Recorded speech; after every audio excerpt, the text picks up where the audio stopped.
Que le Seigneur nous bénisse tous. Hein? Aujourd'hui, les choses ne se passent pas comme ça s'est toujours passé.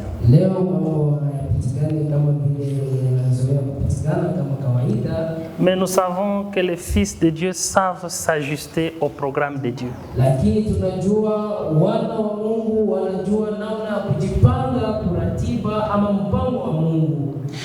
Aujourd'hui, je vais chanter un peu. Et je vais demander chaque bien-aimé qui connaît ce cantique puisse chanter avec moi.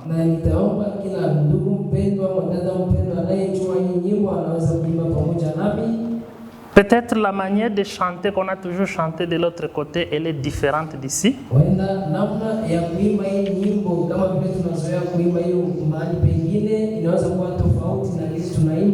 Mais nous savons que nous le faisons pour la gloire de notre Dieu. C'est dans Nyimbo za Mungu, Cantique 51.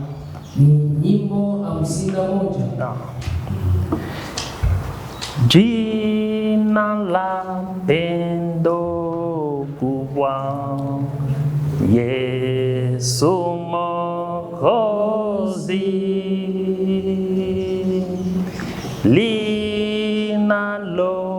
linalopita yote Yesu Mwokozi.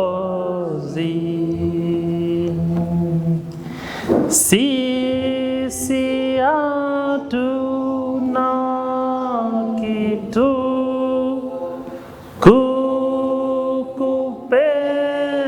kukupendeza Mungu, shati utupe yote Yesu Mwokozi.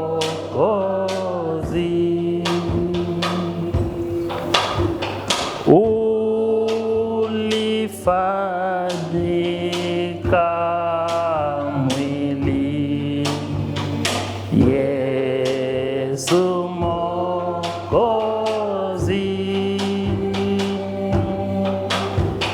na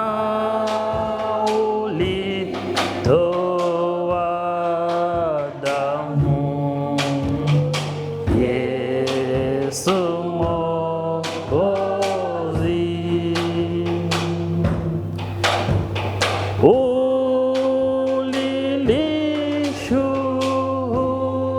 Ulilishuhudia pendo lililo kubwa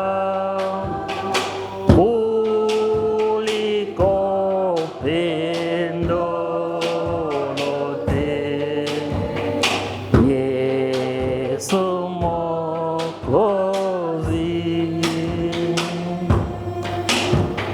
Na kwako tunabaki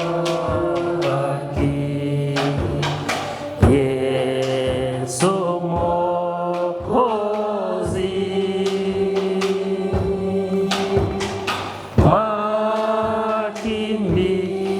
makimbilio yetu Yesu Mwokozi.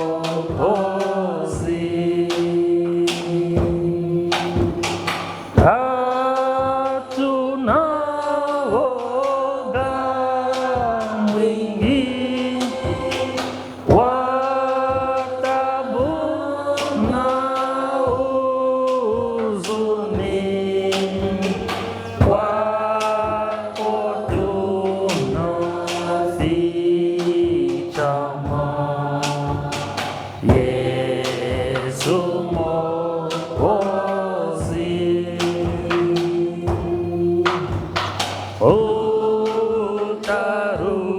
Utarudia tena Yesu Mwokozi,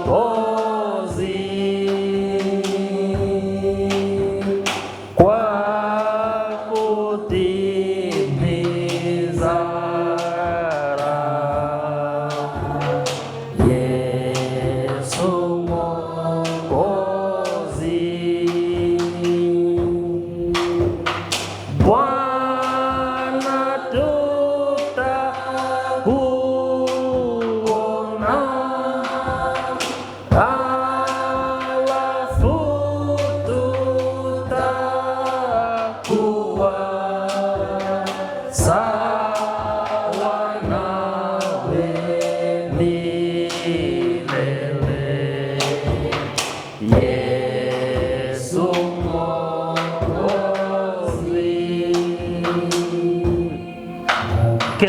nous bénisse. Il n'y a pas une espérance qui dépasse comme l'espérance que nous avons pour le retour de notre Seigneur.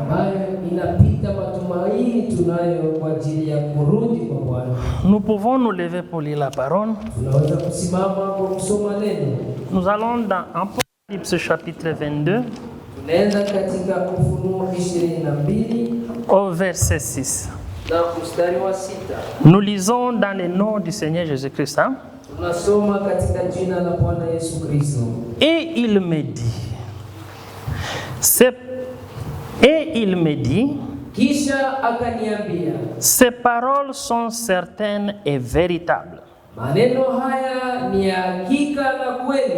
Et le Seigneur, le Dieu des esprits des prophètes, a envoyé son ange pour montrer à ses serviteurs les choses qui doivent arriver bientôt.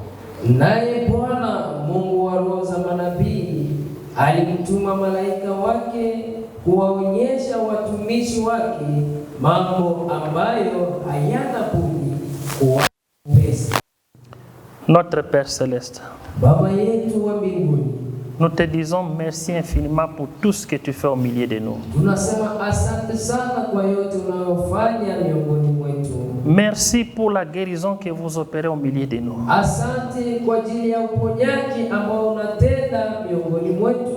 Merci pour ta protection au milieu de nous. Asante kwa ulinzi wako miongoni mwetu. Merci pour ta parole au milieu de nous. Asante kwa neno lako miongoni mwetu. Merci pour la sanctification que tu nous donnes. Asante kwa utakaso unaotupatia. Merci pour le Saint-Esprit que tu nous as donné. Asante kwa Roho Mtakatifu uliyetupatia. Merci de nous avoir les yeux pour voir ce qui se passe réellement ce temps. Asante kwa kutufungua macho ili tuone kile kinachopitikana wakati huu. Merci pour nous avoir donné un cœur de chair là où tu écris ta loi. Asante kwa kutupa moyo wa nyama juu yake unaandika sheria yako. Merci pour un esprit renouvelé que tu nous as donné. Asante kwa ajili ya roho mpya ambao umetupatia. Merci pour ta conduite, ô Seigneur. Asante kwa ajili ya uongozi wako, Bwana. Que la gloire et l'honneur puissent te revenir.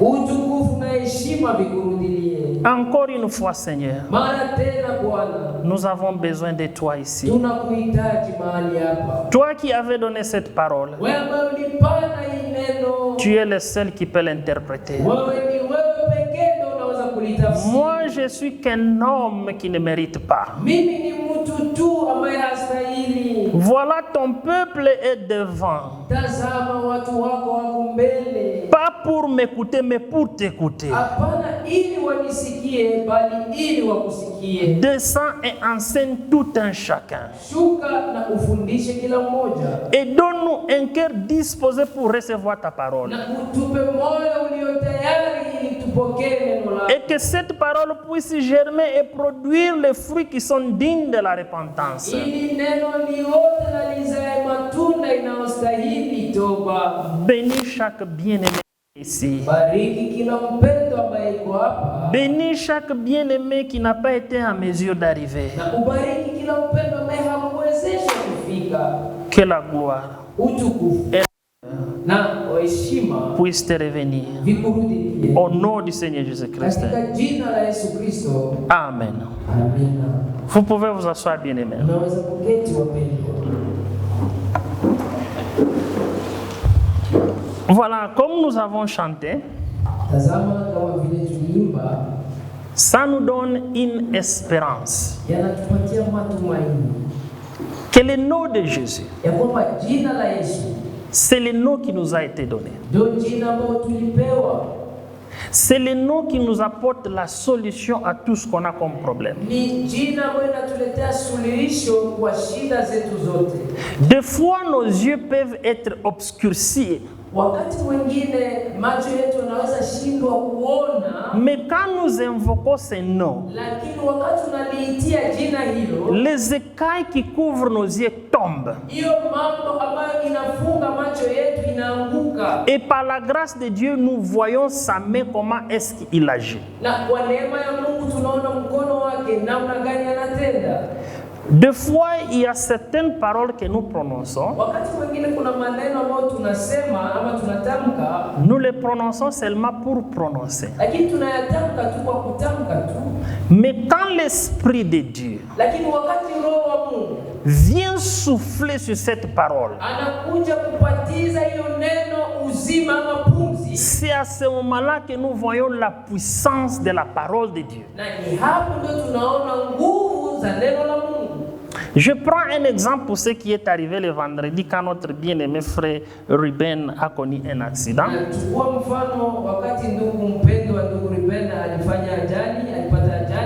Mais quand nous disons chaque jour, Seigneur, protège-nous. Mais quand vous arrivez sain et sauf à la destination,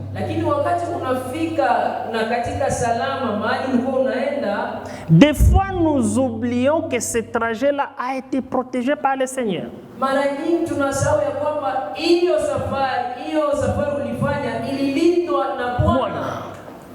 Et des fois notre Dieu, Dieu permet certaines choses d'arriver, pas parce qu'il veut nous faire souffrir, mais il veut nous révéler sa puissance d'une autre manière. Mais maintenant, quand l'accident a eu lieu, qui est celui qui a freiné que l'irréparable ne puisse pas arriver?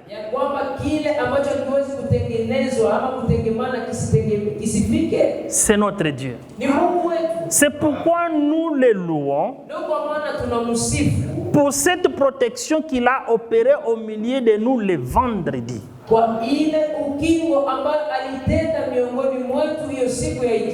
Et aussi, j'étais réconforté par une note qui a été mentionnée dans le groupe par notre bien-aimé frère Basseme.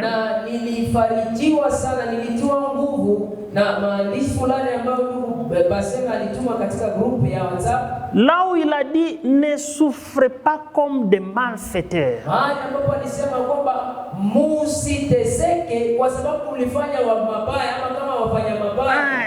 Notre bien-aimé a souffert de blessures, pas parce qu'il a fait le mal, mais au contraire, il allait pour l'œuvre de Dieu. Et alors là, nous louons notre Dieu parce que cette souffrance est attachée à l'accomplissement de la parole de Dieu.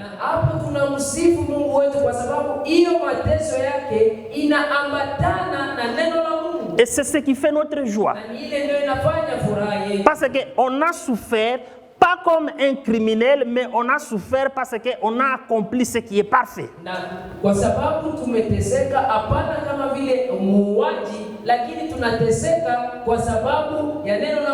C'est pourquoi nous louons le Seigneur pour tout ce qu'il fait au milieu de nous. Mais maintenant, le vendredi, nous avons parlé sur les choses qui doivent arriver bientôt.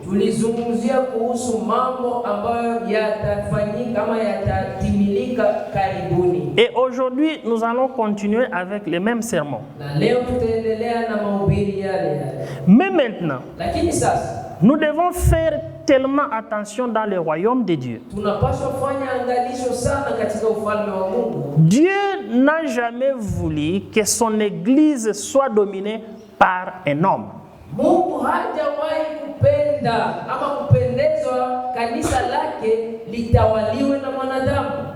Dieu n'a jamais voulu que son église soit dominée par un ange, que ce soit un ange terrestre ou un ange céleste.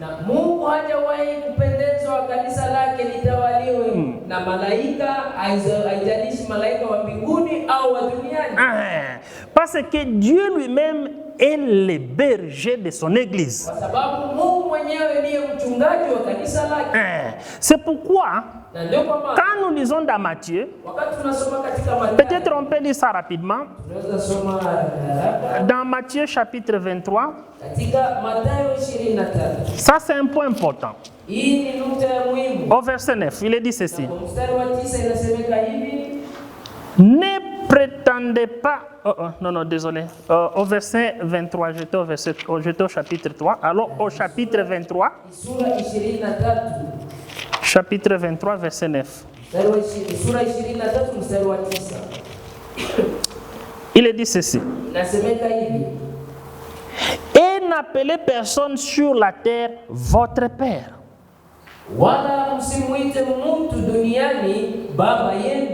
Car un seul est votre père, celui qui est dans les cieux.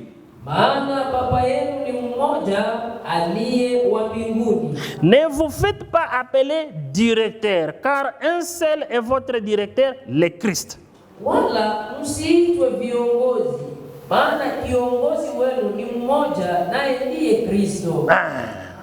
Et quelque part on dit, ne vous faites pas, ça c'est une autre traduction qui dit, ne vous faites pas appeler rabbi.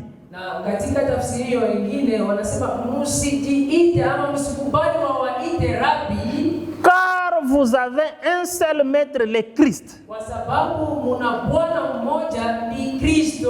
Cette parole a une très grande importance pour chaque fils de Dieu.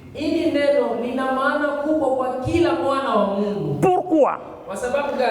Quand vous considérez un homme comme père, il y a un respect que vous devez donner à cette personne comme un père. Il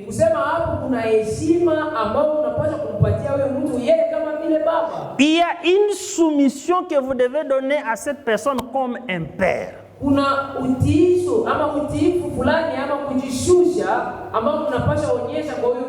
Maintenant, cet aspect, le diable a perverti.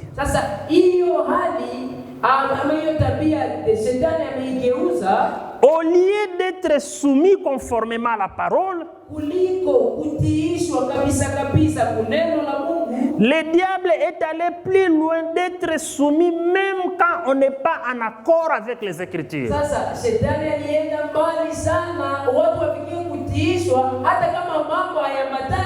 Maintenant, même si cette personne fait quelque chose qui n'est pas conforme à la parole, mais vous allez dire comme c'est mon père, hein, ok, ça va, j'accepte. Et alors là, c'est la chute qui commence. C'est pourquoi Christ nous attire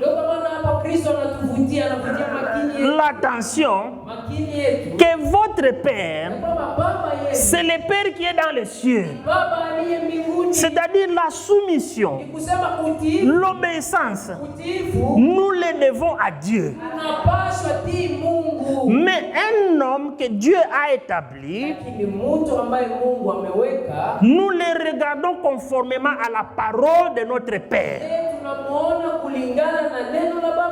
On ne peut pas faire un autre jugement à la personne en dehors de la parole que notre Père Céleste nous a donnée.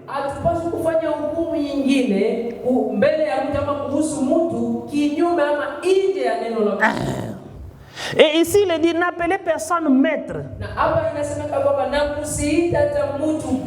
Vous n'avez qu'un seul maître, le Christ.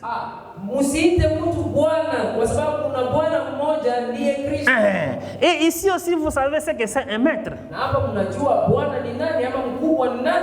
Paul, sous la révélation de la parole, il a dit, moi, Paul, esclave de Christ. Il n'a pas dit, moi, Paul, esclave de Pierre qui avait commencé avec le Seigneur. Il a considéré tous ces gens-là comme des frères dans le Seigneur. Mais être esclave obéissant, c'est seulement à Christ. C'est pourquoi nous devons dire, nous sommes des prisonniers de Christ.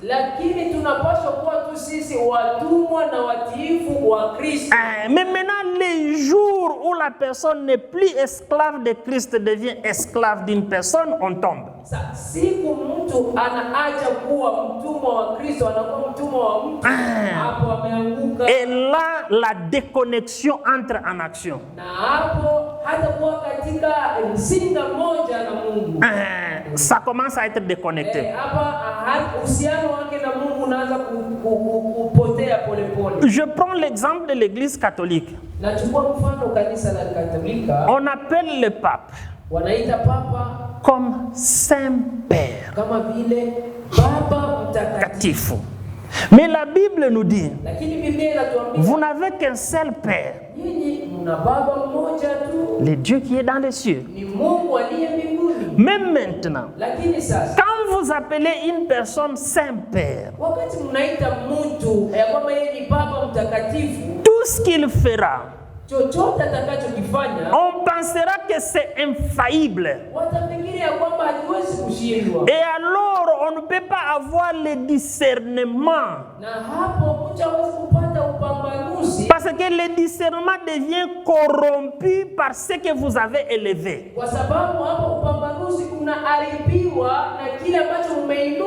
Maintenant, si vous élevez Christ, le discernement sera fait de manière que Christ aura la priorité et la première place.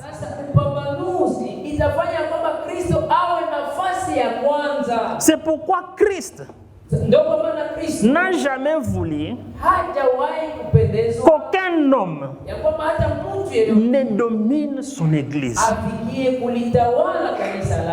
Nous tous, serviteurs, croyants ou peut-être membres, nous avons qu'un seul Seigneur, le Seigneur Jésus-Christ. Nous avons un seul maître, le Seigneur Jésus-Christ. C'est pourquoi la Bible dit, Christ est la tête de l'église. Mais maintenant, les jours qu'on déplace cette tête, le corps n'aura plus la vie. Prenons un exemple. Vous avez une poule. Vous coupez la tête. Le corps va mourir.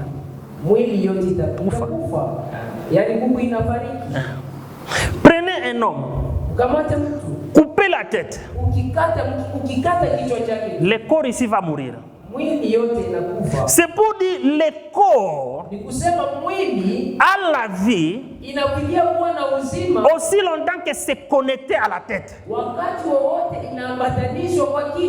Et l'église, elle est morte si elle n'a pas la tête Christ. Christo. Ça c'est très important, bien aimé. Et ça doit être le fondement de tout un chacun. Christ la tête. Christ la référence. Christ le Seigneur.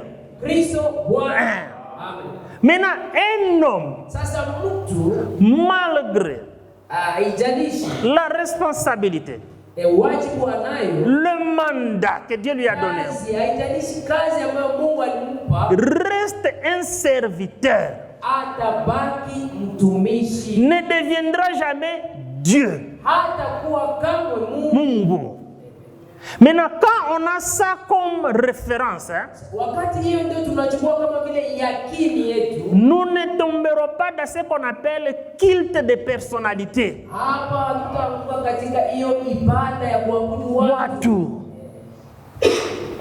On adore les gens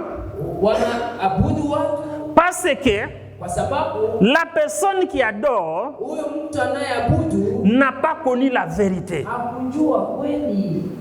Et c'est pourquoi si vous avancez encore plus loin avec les Écritures,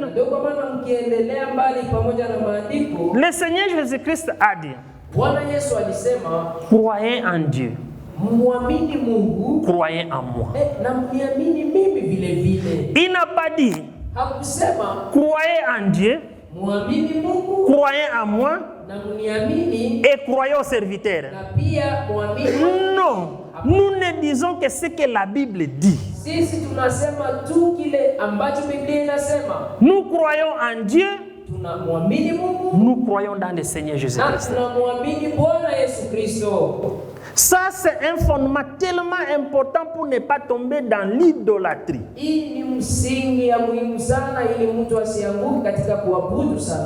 Donc, nous croyons ici que la tête, c'est Christ. Mais maintenant, avec cela, Christ a envoyé des serviteurs qui viennent nous annoncer la parole de Dieu. Bien qu'ils soient des frères pour nous, mais il y a un respect que nous leur devons conformément à la parole aussi.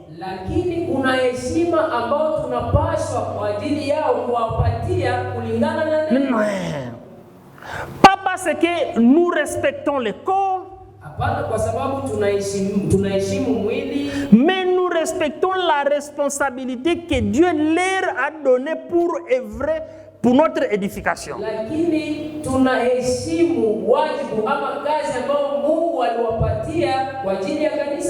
Maintenant, quand nous mettons cette balance, l'équilibre là,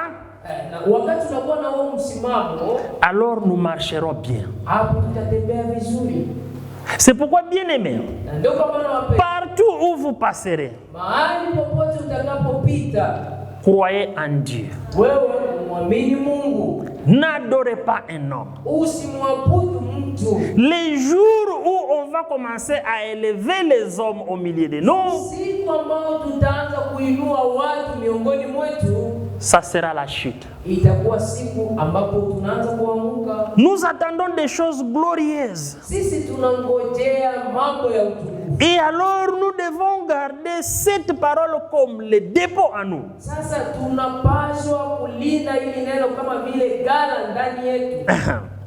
Et aussi, le vendredi, nous avons parlé des cris de commandement, qui est différent des cris de minuit.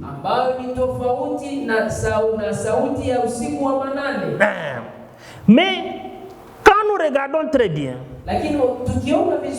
avant toutes ces choses, dans Luc chapitre 17, il est dit que Christ devrait d'abord souffrir.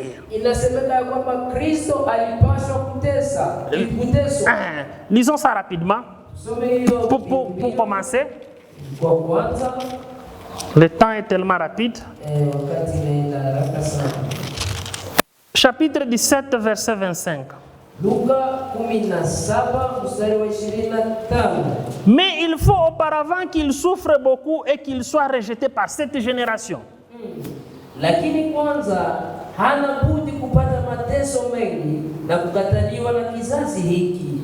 Pourquoi Christ devrait être rejeté? Nous devons considérer ça comme une grâce pour nous. Parce que quand Christ est venu, il est venu à la maison d'Israël. Il n'est pas venu pour nous, les gens des nations, premièrement. Mais c'est quand Christ a été rejeté par Israël, mais dans son plan, il considérait aussi ramener les païens.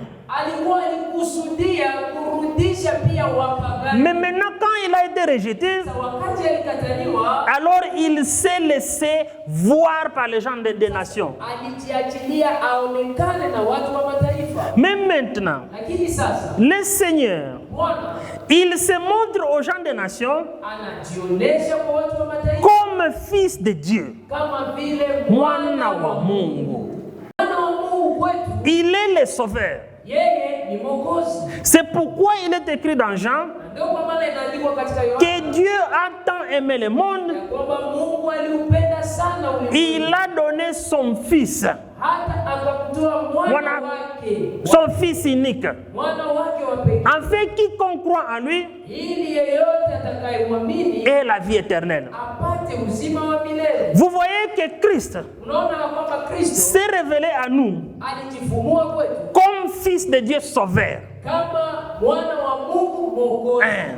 Mais maintenant, nous devons faire attention. Lakini tunapaswa kufanya angalisho Pour tout ce qui est de la rédemption, kwa ile yote inayohusu ukombozi. nous les regardons comme Christ crucifié. Tunamtazama yeye kama vile Kristo aliyesulubiwa. Parce que c'est à la croix Kwa sababu ni hapo msalabani où nous avons eu la victoire sur tout. ambapo tulipata ushindi juu ya mambo yote. C'est à la croix où on a eu la vie éternelle. Hapo msalabani ndio tulipata uzima wa milele. C'est à la croix où on a eu l'accomplissement de trouver le pardon de nos péchés. Ni hapo ndio utimilifu wa msamaha wa dhambi zetu. C'est à la croix où nous avons eu la guérison de nos maladies. Hapo msalabani ndio tulipata uponyaji wa magonjwa yetu. Mais maintenant, quand nous descendons plus bas, Lakini sasa wakati tunashuka sana huko, comme nous avons vu le vendredi, kama vile tulivyoiona Ijumaa, on nous parle des fils de l'homme. wanatuzungumzia kuhusu mwana wa mtu.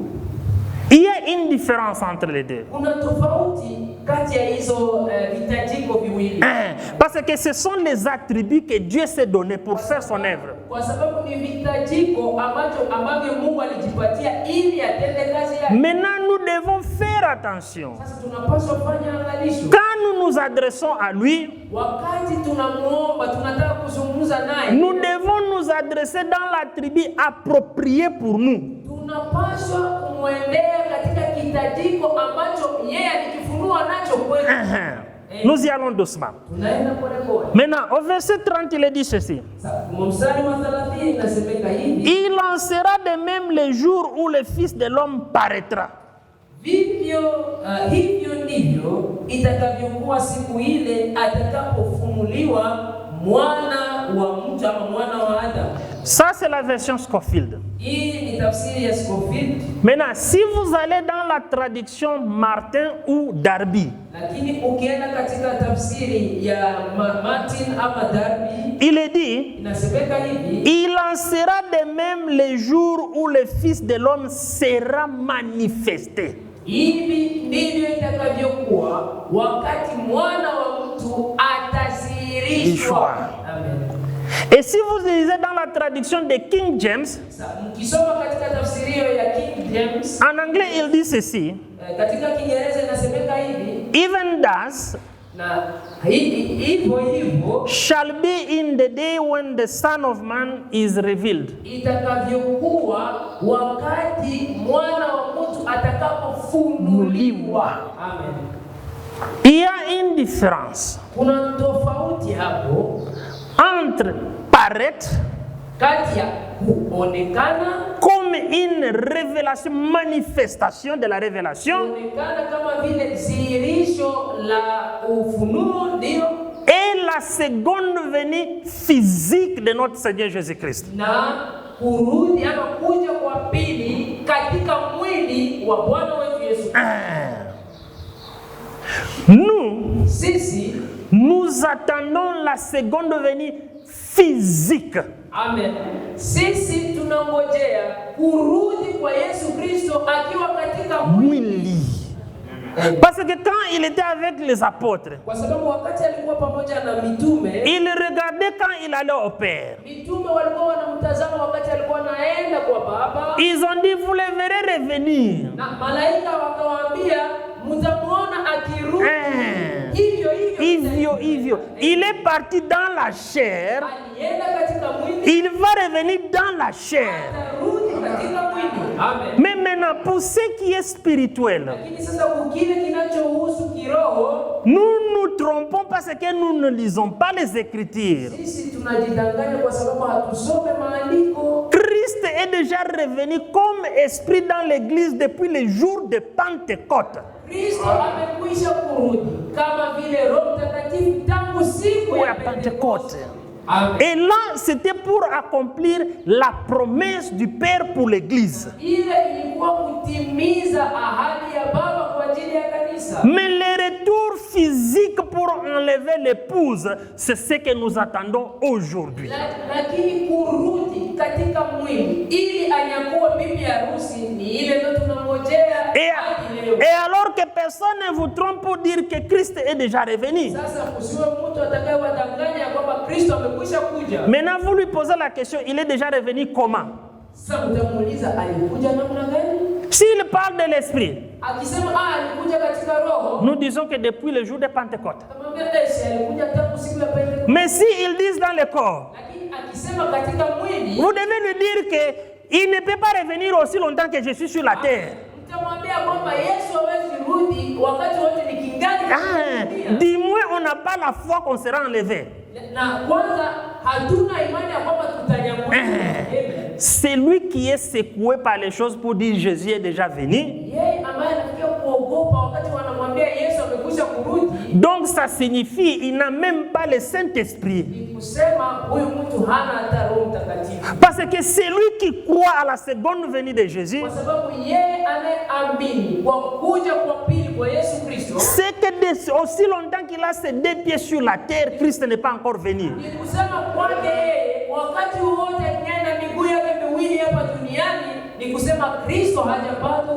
Parce qu'il vient me prendre. Comment il viendra me prendre? Je suis encore sur la terre. C'est seulement quand on n'a pas la foi. Mais maintenant ici nous voyons alors rapidement que le Seigneur Jésus-Christ a plusieurs attributs dans sa parole. Et il se révèle de plusieurs manières. Et quand nous lisons les Écritures, vous verrez à des endroits on parle les fils de Dieu très haut. Il y a d'autres endroits on dit les fils de David. Et comme nous lisons dans Luc 17, on dit les fils de l'homme. Chaque appellation doit être placée à sa place. Dieu est un Dieu d'ordre. Même dans sa parole, il a placé l'ordre. Le diable est de la confusion. Lui, il confond tout et il mélange tout. Mais maintenant, par la parole de Dieu, on a déjà parlé que les fils de Dieu, c'est en rapport avec l'œuvre de Golgotha pour le salut.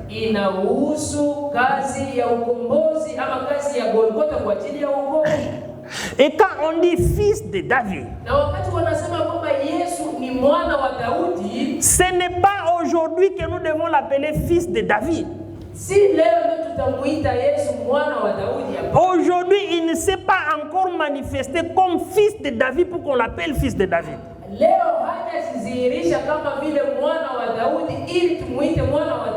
Il sera fils de David quand il sera sur le trône dans le millénium. Parce qu'il y a une promesse qui est dite dans la Bible. La royauté ne va pas quitter le trône de David. Maintenant, après l'enlèvement, quand on reviendra dans le millénium, c'est à ce moment-là il sera fils de David. Mais maintenant, aujourd'hui, quand nous prions, ne disons pas, oh fils de David, souviens-toi de moi. Non, aujourd'hui, il agit comme fils de Dieu pour sauver.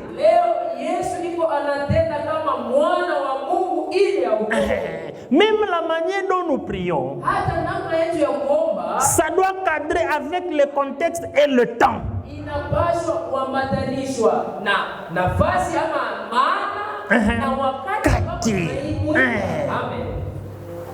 Souvent, quand on appelle une personne d'une manière non appropriée,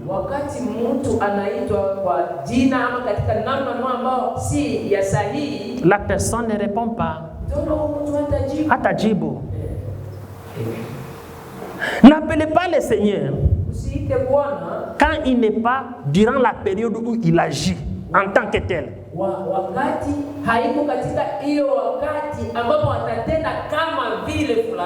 Vous allez perdre le temps avec des prières de plusieurs jours.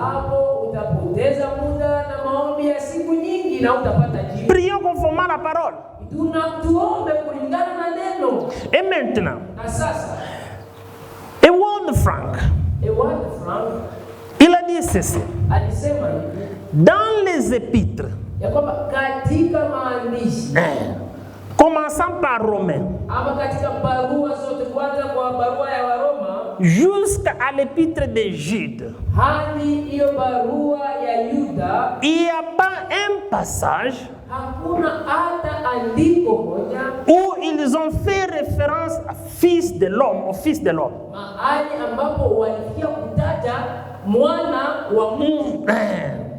Ils ont présenté Christ comme le Fils de Dieu.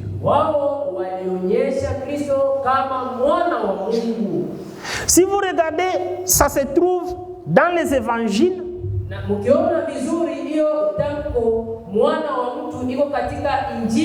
Et ça vient dans l'Apocalypse. Mais dans les épîtres,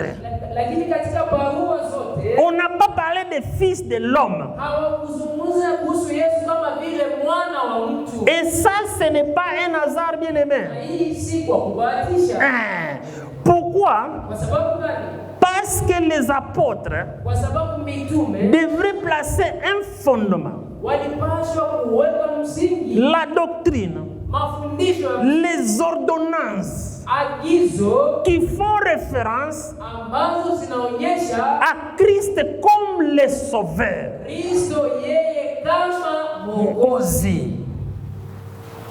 C'est comme ça que ça devrait être. Et il ne pouvait pas présenter Christ comme la partie prophétique, comme c'était le commencement de l'église. Doit être bâti sur le salut.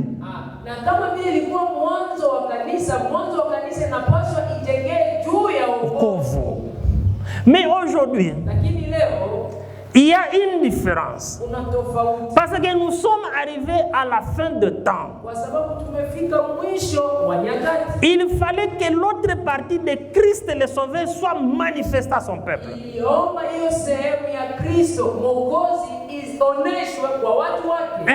Une autre partie prophétique soit révélée à son peuple. Parce que toute chose ne pouvait pas être révélée au commencement. Le rétablissement de toutes choses devrait être à la fin.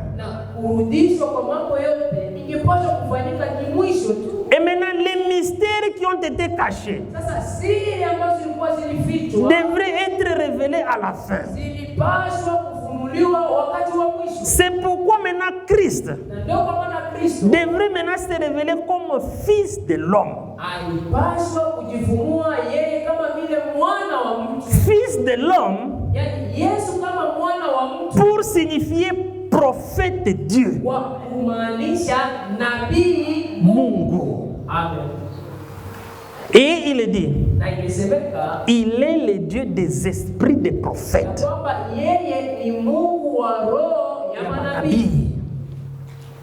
Mais maintenant, pour qu'il se révèle, il est dit, la parole vient d'abord au prophète. Mais maintenant, lui-même doit être celui qui révèle ces choses au prophète.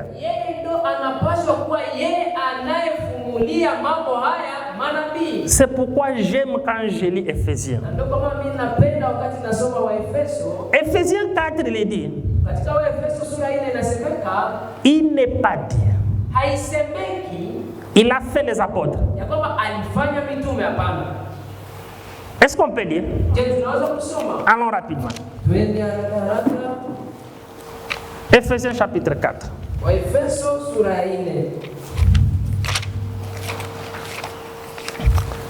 C'est l'écriture d'Ephésiens 4, 11. Mstari wa 11. Il est dit. Inasemeka hivi. Et il a donné les uns comme. Amen. Naye alitoa wengine kuwa kama mitume. Est-ce que vous voyez bien aimé? Je, mnaona wapendwa? Il n'a pas dit hakusema il a fait les apôtres, ya kwamba alifanya mitume, il a fait les prophètes, alifanya manabii, il a fait les docteurs. alifanya walimu. Mais la Bible dit Lakini Biblia inasema chaque mot dans la Bible kila tamko katika Biblia n'a pas été placé par hasard. haiwekwa tu kwa kubahatisha. C'était soufflé par le Saint-Esprit. Ilipuliziwa na Roho Mtakatifu. Il a donné les uns comme apôtres, Naye alitoa wengine kuwa kama mitume, les uns comme prophètes, na wengine kuwa kama manabii, les autres comme évangélistes, na wengine kuwa kama wainjilisti, les autres comme pasteurs et docteurs. na wengine kuwa kama wachungaji na walimu. Ceci, ça signifie tout simplement Hii inamaanisha tu que tous nous avons qu'une portion. ya kwamba sisi sote tulipokea ni sehemu. Nous connaissons en partie, Tunajua kwa sehemu, mais la totalité lakini utimilifu est avec Christ. iko katika Kristo. C'est pourquoi ceux qui opèrent, Ndio kwa maana wale wanaotenda kazi ils opèrent comme des prophètes. wanatenda kazi kuwa kama manabii. Il faudrait que Christ leur donne la révélation. Naomba sasa Kristo awapatie ufunuo. Ils opèrent comme des pasteurs. Wanatenda kazi kama wachungaji. Il faudrait que Dieu leur donne la sagesse et la parole pour opérer comme pasteur. Naomba Mungu awape hekima na neno ili wafanye kazi kama wachungaji. Donc la plénitude, Ni kusema utimilifu c'est en Jésus-Christ. uko ndani ya Kristo Ouais, Yesu.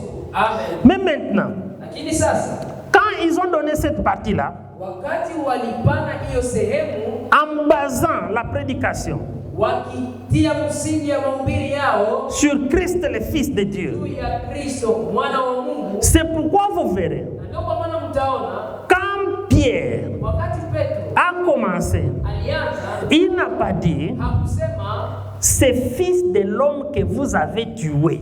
huyo mtu mwana wa mtu mliyesulubisha, Il a dit le Fils de Dieu. lakini Petro alisema yule Mwana wa Mungu. mliyesulubisha, Parce que le salut est cadré avec ça. kwa sababu wokovu unalingamana na hiyo. Ça c'est très important pour nous tous. Na hiyo ni ya muhimu sana kwa ajili yetu sote. Mais maintenant, Lakini sasa nous avançons rapidement. tunaenda haraka haraka. Maintenant, à ce temps de la fin, Sasa kwa huu wakati wa mwisho, Dieu est venu nous visiter. Mungu alitutembelea. Dieu nous a envoyé sa parole. Mungu alitutumia neno lake. Dieu nous a donné la parole prophétique. Mungu alitupa neno la unabii. Mais maintenant, pour que cette parole prophétique ait de la place en nous, Lakini sasa ili neno la unabii liwe na nafasi ndani yetu, afin qu'il se révèle maintenant comme fils de l'homme, ili sasa ajifunue kama vile mwana wa mtu, il fallait envoyer un prophète. iliomba Mungu atume nabii. Maintenant, lui-même Sasa yeye mwenyewe devrait entrer en action alipaswa kuingia katika kazi pour révéler maintenant sa parole à l'épouse. ili afunue neno lake kwa bibi harusi. Mais maintenant, quand nous avons lu l'écriture de Luc 17, Lakini sasa wakati tuliposoma andiko ya Luka sura 17, il en sera de même mstari wa 30, itakuwa hivyo hivyo quand le Fils de l'homme sera manifesté. wakati mwana wa mtu atakapoonekana madhihirisho. L'histoire. Maintenant, cette manifestation-là, Sasa hiyo dhihirisho ce n'est pas l'enlèvement. si kunyakuliwa. Cette manifestation, Hiyo dhihirisho c'est la révélation de la partie prophétique que Christ lui-même fait comme action. ni ufunuo wa hiyo sehemu ya unabii ambayo Kristo mwenyewe anafanya kama vile tendo. Amen. Maintenant, si nous lisons attentivement Tukisoma na umakini wote dans Luc 17:30, katika Luka 17 mstari wa 30, parce que ça apporte des confusions et les gens entrent dans l'idolâtrie. kwa sababu hii inaleta mchafuko na watu wanaingia katika kuabudu sanamu. Voilà. Au verset 30. Mstari wa 30, Luka 17. Si vous regardez au verset 29, mais les jours où Lot sortit de Sodome, une pluie de feu et de soufre tomba du ciel et les fit tous périr. Il en sera de même les jours où le Fils de l'homme paraîtra. Mstari wa 29, lakini siku ile Lutu aliondoka Sodoma, ulinyesha moto na kibiriti kutoka mbinguni, vikawaangamiza watu wote. Hivyo ndivyo itakavyokuwa siku ile atakayofunuliwa mwana wa mtu. Est-ce que bien aimé nous suivons? Si vous descendez au verset 31, il est dit: en ce jour-là que celui qui sera sur le toit et qui aura les effets dans la maison ne descende pas pour les prendre. Kishuka kumstari wa 31 inasemeka ya kwamba katika siku ile aliye juu ya dari na vyombo vyake vimo ndani ya nyumba asishuke ili kuvitwaa, na kadhalika aliye shambani. Mtu yeyote atakaye kutafuta kuiponyesha ama kuokoa maisha yake ataiangamiza. Atakayeangamiza ataiponya. Maintenant, ici, nous devons faire attention. Il y a manifestation.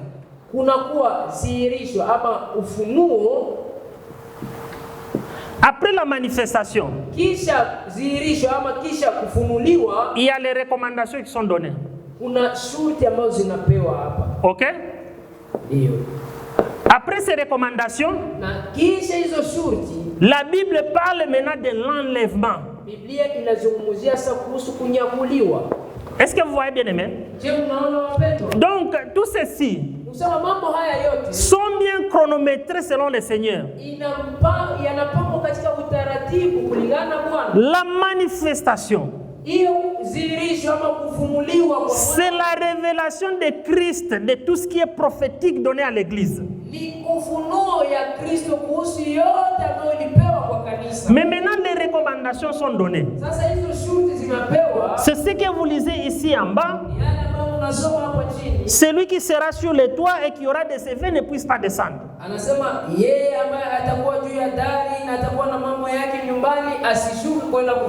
Et ces recommandations sont comme des avertissements qui sont donnés.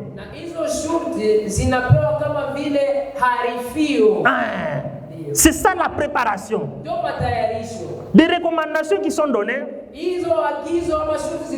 c'est pour la préparation.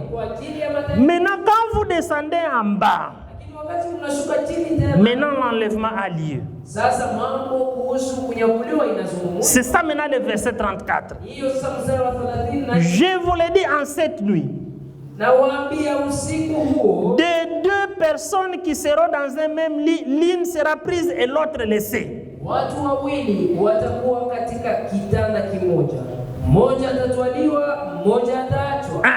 Ça c'est maintenant l'enlèvement qui a lieu.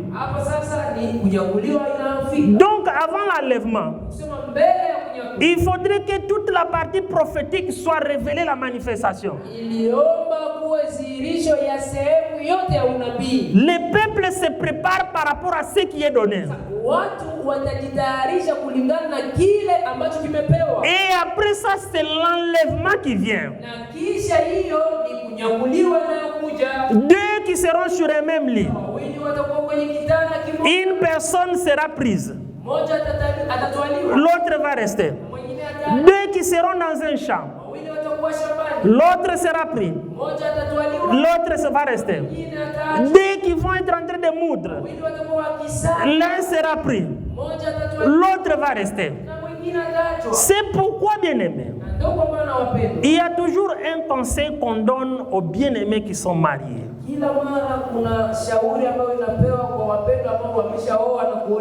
Même ceux qui ne sont pas mariés, il faudrait toujours avoir les bonnes intentions et l'attitude de prier pour l'autre.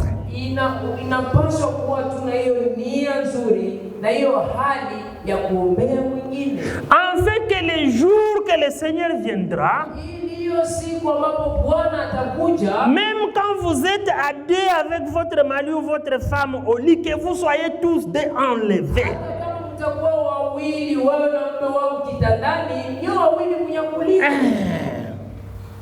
Mais aujourd'hui, nous voyons des croyants qui sont devenus tellement avares même dans les choses de Dieu.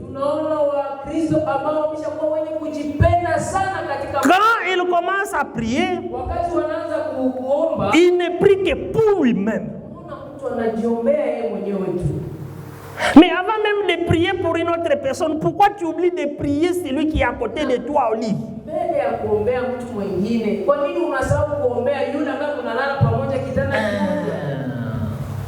Pour que ces jours-là, que la grâce de Dieu fasse que vous tous vous soyez prêts pour être enlevés.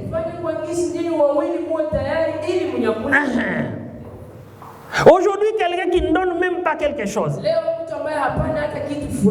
Mais si nous disons il n'y a pas les moyens pour donner,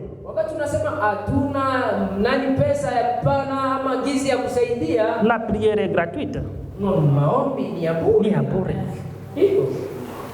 On a le temps pour prier. Quand vous priez pour vous-même, pourquoi vous ne pouvez pas prier pour l'autre? Pourquoi vous ne pouvez pas prier pour vos enfants? Pourquoi vous ne pouvez pas prier pour les bien-aimés? Mais quand on ne le fait pas, il y a quelque chose qui cloche dans la parole. Celui qui a fait l'expérience du salut voudra que celui qui est à côté puisse aussi faire la même expérience dans la parole.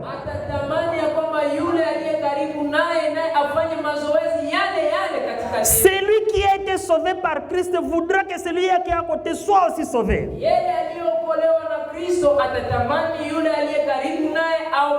Celui qui a goûté à la justification voudra que celui qui est à côté goûte aussi à la justification.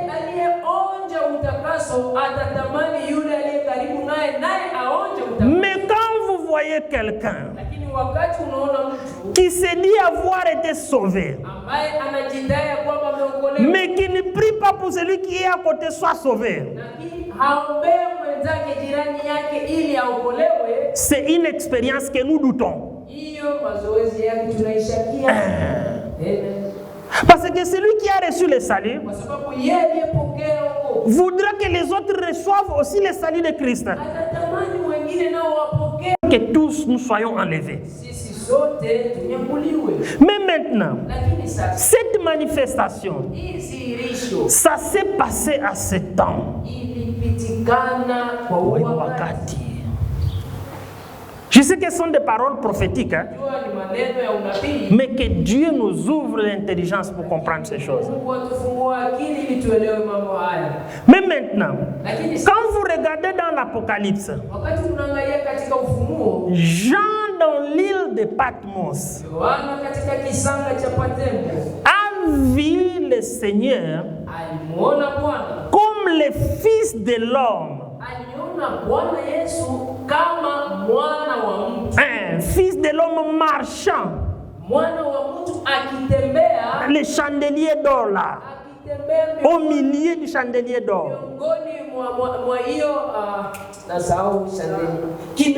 Vinara Sabaya. Marché là. Il ne l'a pas vu comme fils de Dieu. Il ne l'a pas vu comme fils de David. Mais il l'a vu comme fils de l'homme. On les lit seulement rapidement. Ça, c'est dans Apocalypse chapitre 1.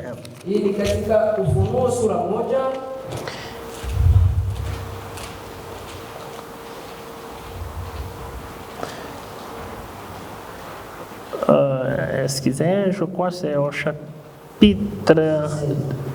Au verset 16, hein? Voilà. Chapitre 2, verset 16. Oh, j'étais dans Jean au lieu d'être dans Apocalypse. Excusez, bien-aimé. Ok. On est au verset 16. Oh, oui.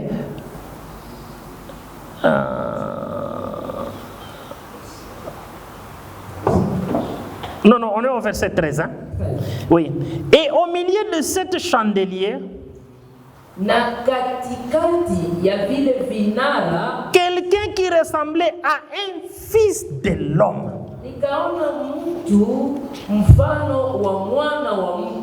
Vêtu d'une longue robe et ayant une ceinture d'or sur la poitrine.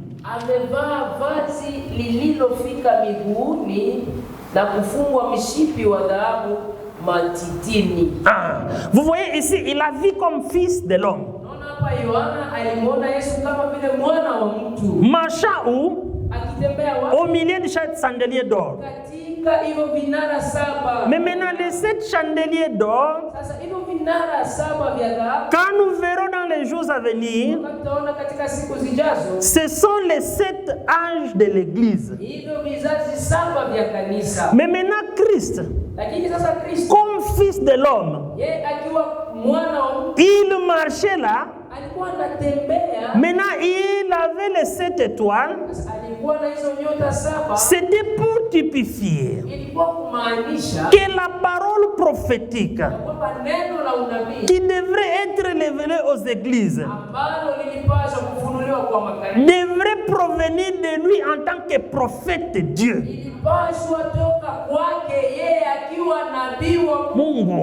Et les étoiles qui étaient entre ses mains, les messagers de chaque âge n'avaient pas leur propre parole à donner, si ce n'est que la parole de celui qui marchait au milieu des chandeliers d'or.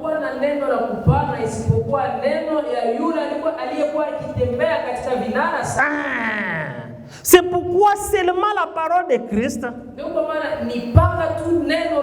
la révélation pure qui était donnée, qui devrait être transmise aux églises. Anissa. Aussi longtemps que les gens ont dévié, la vie est partie. C'est pourquoi vous allez voir au commencement, l'église catholique est venue. Ils ont dévié de ce que Paul avait dit. Et Dieu a quitté. Au temps des luthériens, Martin Luther est venu avec la parole de réformation. Pour réformer les choses, conformément à la parole. Mais maintenant les gens, au lieu de s'arrêter sur ce que le prophète a dit, ils ont créé leur organisation pour dire nous devenons des luthériens.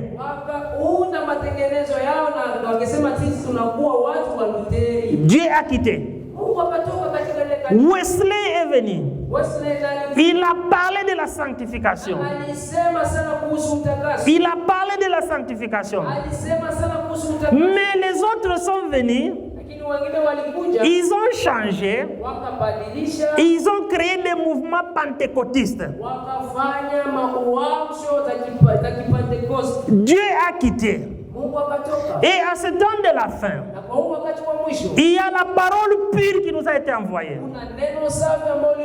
Mais les gens encore se créent aussi d'autres problèmes. Pour dire nous devenons des branhamistes. Et là aussi, Dieu quitte, il reste seulement attaché à sa parole.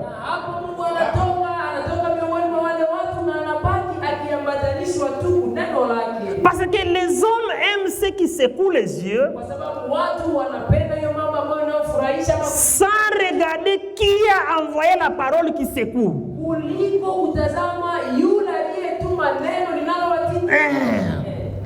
Et les gens vous disent maintenant, s'il y a un serviteur qui donne la parole avec puissance, vous voyez les gens commencent à réformer. Matthieu 24, 45, Ewald Frank a prêché la parole. Mais vous trouverez encore cet esprit vient. Les gens deviennent des franquistes.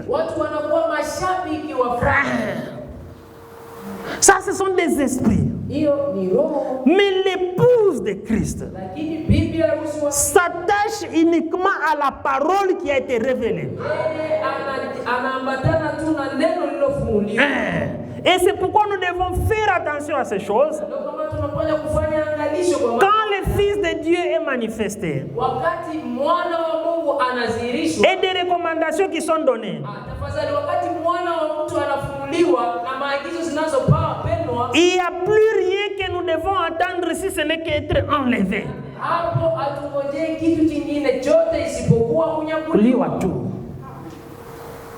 Et quand vous regardez, même le signe du Messie a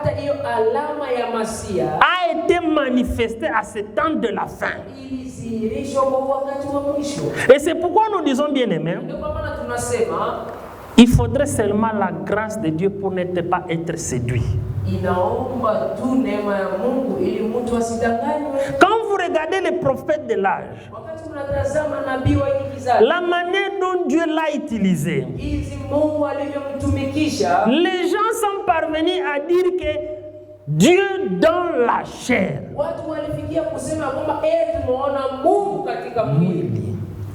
Au lieu de dire Dieu dans la chair, parce qu'ils ont vu la manifestation de la puissance de Dieu, mais ils l'ont dit pour adorer un homme.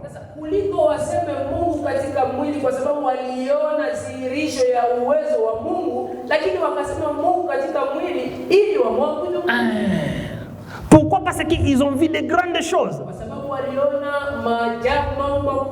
Parce que depuis l'Ancien Testament jusqu'à aujourd'hui, l'Odyssée, Dieu a révélé des pensées des gens que 3 fois.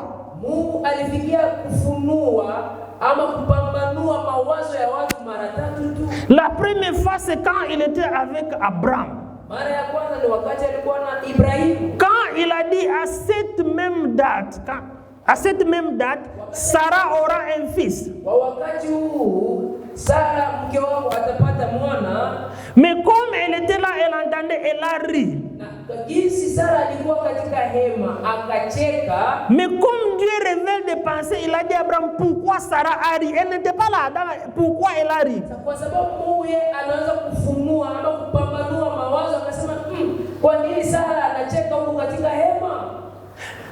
La deuxième fois, c'est quand le Seigneur était sur la terre.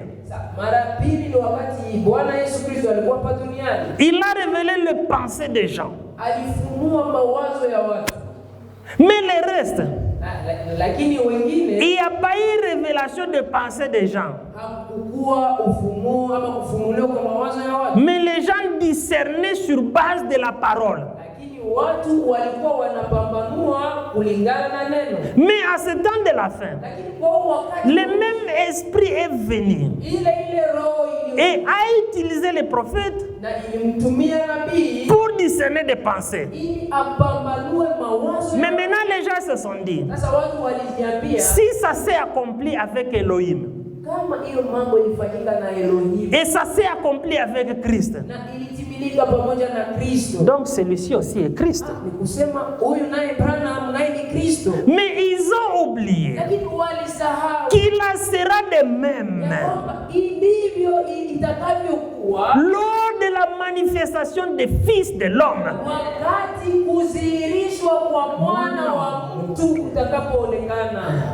Amen. C'est là où les gens ne comprennent pas. C'est là où nous demandons que Dieu nous fasse grâce de rester attachés à la vérité.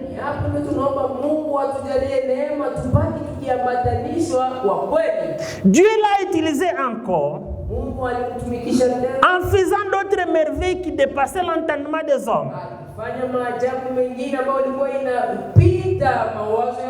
Parce qu'il a appelé à l'existence même les écureuils.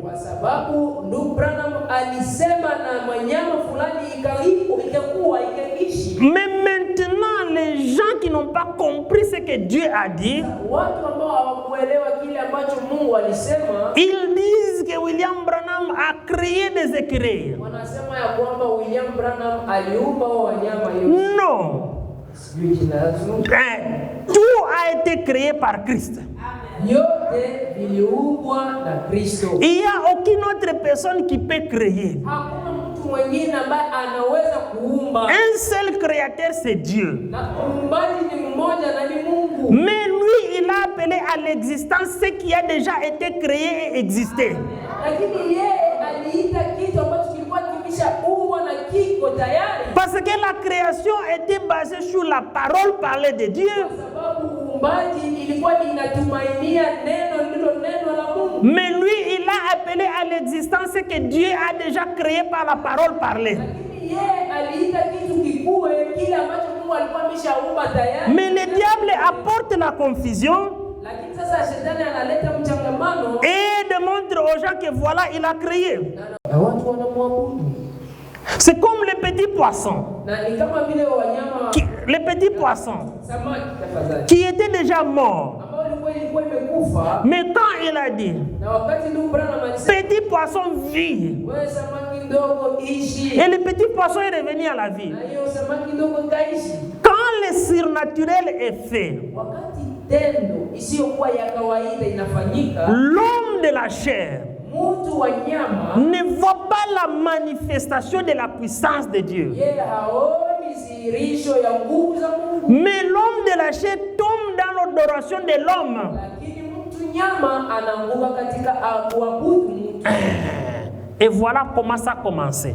Natazameni namna gani mambo yalianza. Les gens qui parlent Watu wanaosema de Branham Dieu, kwamba Branham ni ceci ou cela.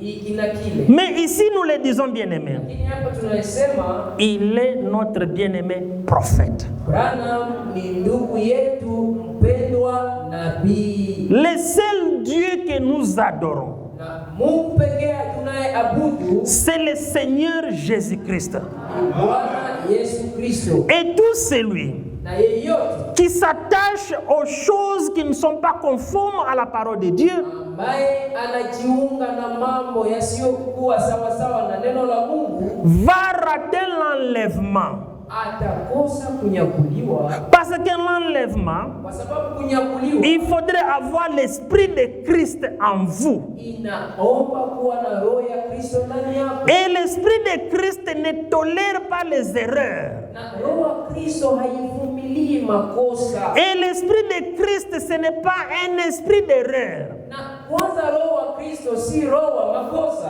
Parce que celui qui est dans l'erreur Kwa sababu yeye aliye ndani ya kosa n'a pas l'esprit de Christ. hana roho wa Kristo. Parce que l'esprit de Christ doit conduire dans toute la vérité. Kwa sababu roho wa Kristo anapaswa kuongoza katika kweli yote. Mais si cette personne était destinée pour la vie, Kama huyu mtu alikuwa alitayarishwa kwa ajili ya uzima, premièrement, il va revenir à ce qui est pur pour recevoir la parole pure et l'esprit pur. ya kwanza atarudilia kwa kile kilicho safi ili apokee roho safi na neno hilo safi. Maintenant, je pose la question, bien-aimé. Nauliza swali wapendwa, Si le Saint-Esprit est pur, kama Roho Mtakatifu ni safi, est-ce qu'il peut cohabiter avec ce qui est impur? je, anaweza itika kukaa na kitu kilicho kichafu? Non, pas du tout.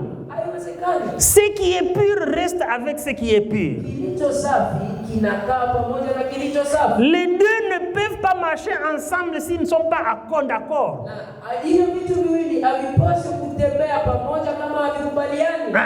C'est pourquoi nous devons faire attention, bien-aimés. Na ndio kama tunapaswa kufanya angalisho Dans cette marche que nous menons, katika hii safari ambayo tuko ndani. plusieurs viendront Wengi watakuja avec des enseignements, na mafundisho avec des doctrines. na mafundisho ya msingi. Mais nous devons savoir Ili tunapaswa kujua que tout ya kwamba mambo yote doit être en harmonie avec la Bible. inapaswa kuwa katika usawa, inapaswa kuambatana na Biblia. S'il n'y a pas l'harmonie avec la Bible, Kama hakuna usambamba pamoja na Biblia, bien-aimés, ne vous cassez pas en 1000 morceaux pour accepter. wapendwa, msijitese hata sana kwa kukubali mambo haya. C'est pourquoi Christ nous a donné l'avertissement que nous avons parlé au commencement. Kwa maana Kristo alituarifu ambayo tulizungumzia hapo mwanzo. Vous n'avez qu'un seul maître, le Christ.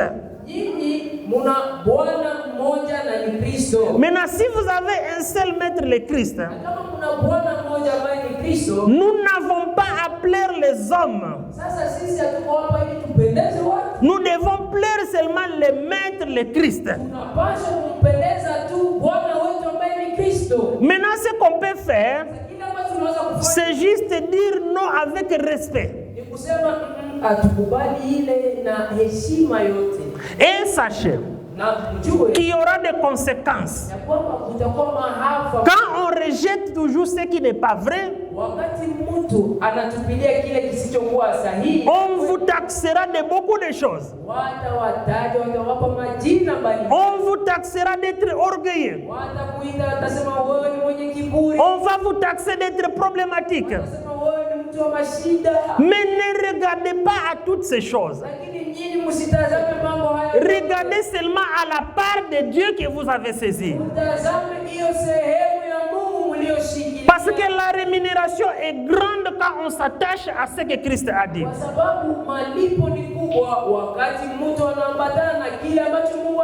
La victoire, ce n'est pas seulement sur le péché. Mais la victoire, c'est aussi sur les faux enseignements qui ne sont pas conformes à l'enseignement de Christ.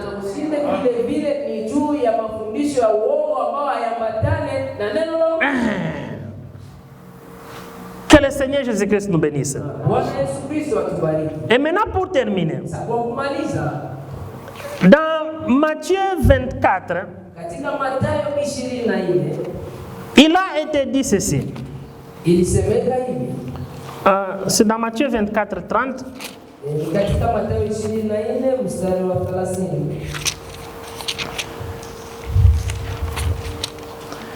Alors le signe du Fils de l'homme paraîtra dans les cieux.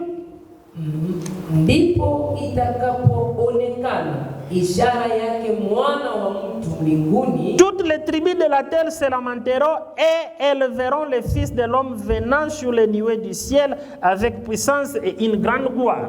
Ndipo mataifa yote ya ulimwengu watakapoomboleza, nao watamuona mwana wa mtu akija juu ya mawingu ya mbinguni pamoja na nguvu na utukufu mwingi. Ici, il ne s'agit pas de l'enlèvement comme on a parlé.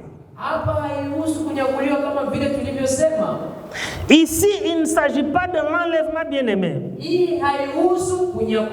Ceci concerne le retour du Seigneur en Israël. Parce que quand il vient pour nous prendre, il est dit ici, paraîtra dans les cieux, toutes les tribus de la terre se lamenteront et elles verront le Fils de l'homme. Na inasemeka ya kwamba ndipo mataifa yote ya ulimwengu watakapoomboleza, nao watakuwa si watu wote ndio watamuona. C'est seulement les élus qui le verront. Ni wateule tu ndio watamuona. Mais ici on dit que tout le monde le verra. Ici c'est la manifestation. Quand il viendra se manifester en Israël.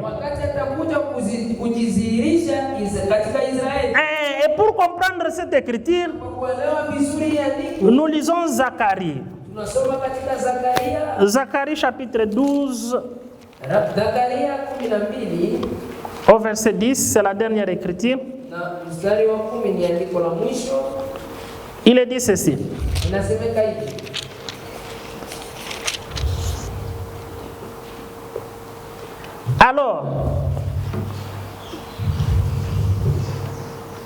Alors je répandrai sur la maison de David et sur les habitants de Jérusalem un esprit de grâce et de supplication. Nami nitawamwagia watu wa nyumba ya Daudi na wenyeji wa Yerusalema roho ya neema na kuomba. Et ils tourneront les regards vers moi, celui qu'ils ont percé. Nao watamtazama yeye ambaye walimchoma, nao watamuombolezea. Ils pleureront sur lui comme on pleure un fils unique.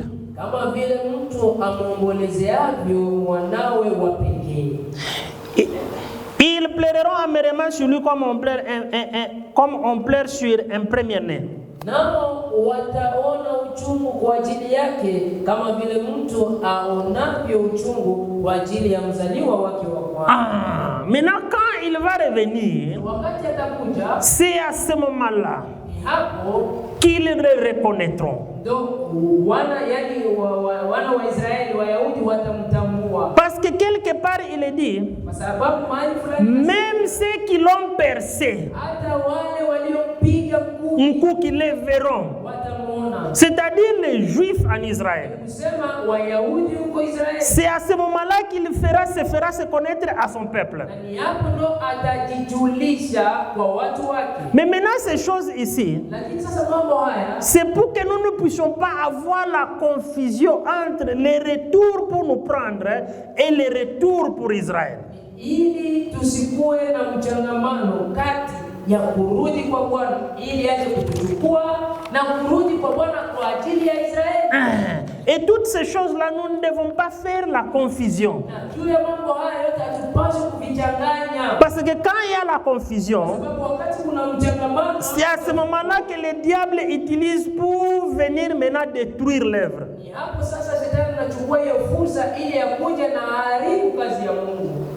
Est-ce qu'on est ensemble, bien-aimés? Que le Seigneur Jésus-Christ nous bénisse. Et maintenant, pour conclure, nous attendons. Il n'est pas encore venu.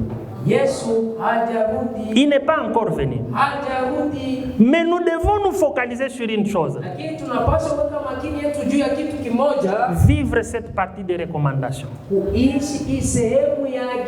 Parce que c'est cette partie ici qui nous sépare de l'avenir.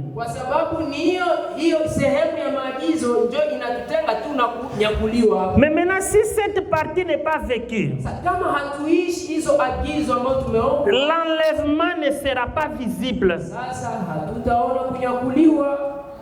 Que le Seigneur Jésus-Christ nous bénisse. Nous pouvons nous lever.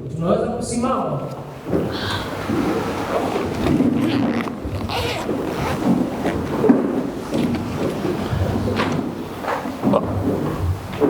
Prions et puis on va clôturer et laisser la place à Frère Eli.